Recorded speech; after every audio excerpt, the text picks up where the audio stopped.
ایک شخص کے پاس سامان زیادہ تھا، ریلوے اسٹیشن پہ اترا تو کلی کو لیا، سودا طے ہوا، کلی نے ایک قیمت مقرر کی، مزدوری، سامان اٹھا لیا، راستے میں مسجد آ گئی، کلی نے اس اپنے مالک سے جس کی وہ مزدوری کر رہا تھا اس سے کہا کہ میں نماز پڑھ لوں، سامان باہر رکھتا ہوں تو آئیں نماز پڑھ لیں۔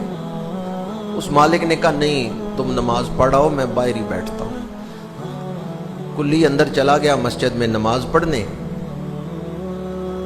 اب اس نے سنتیں، فرائض سب کچھ پڑھنے تھے، وہ آرام سے نماز پڑھ رہے، اور وہ جو باہر کھڑا تھا وہ بھی مسلمان ہی تھا، لیکن وہ مسجد کے اندر نہیں گیا، وہ بار بار دیکھ رہا تھا یہ نماز پڑھ کے نکل کیوں نہیں رہا۔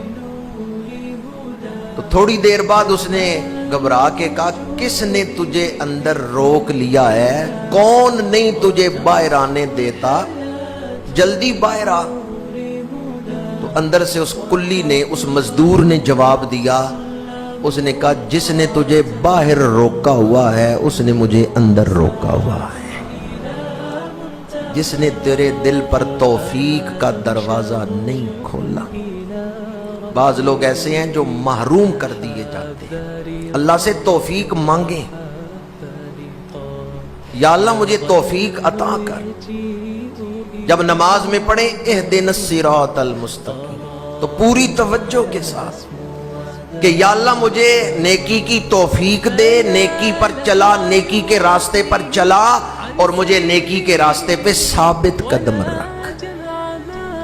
اگر ان دنوں میں بھی کوئی آدمی نیکی نہیں کر رہا، فرائض نہیں ادا کر رہا، نمازیں نہیں پڑھ رہا، قرآن کی تلاوت نہیں کر رہا، تو وہ پھر اپنے آپ کو دیکھے، اپنے باطن کو دیکھے کہ میرے باطن پر شیطان کا رنگ جم چکا ہے،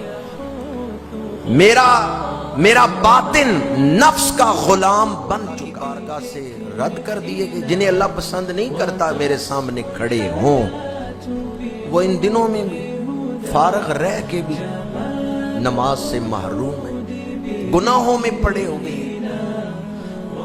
ان دنوں نے ہمیں اپنا آپ پہچاننے کا موقع دے دیا ہے، اپنے آپ سے ملنے کا موقع دے دیا ہے کہ میرا اندر کیسا ہے، میری اصلیت کیا ہے۔ میں اپنے آپ کو ایک بہانہ دیتا تھا کہ مصروفیت کی وجہ سے نماز کا ٹائم نہیں مل رہا، اب فرصت ہے، اب کیوں نہیں نماز کا ٹائم مل رہا۔ اللہ اگر کسی کو توفیق نہ دے تو بندہ نیکی کے سارے اسباب رکھنے کے باوجود بھی نیکی سے محروم رہتا ہے۔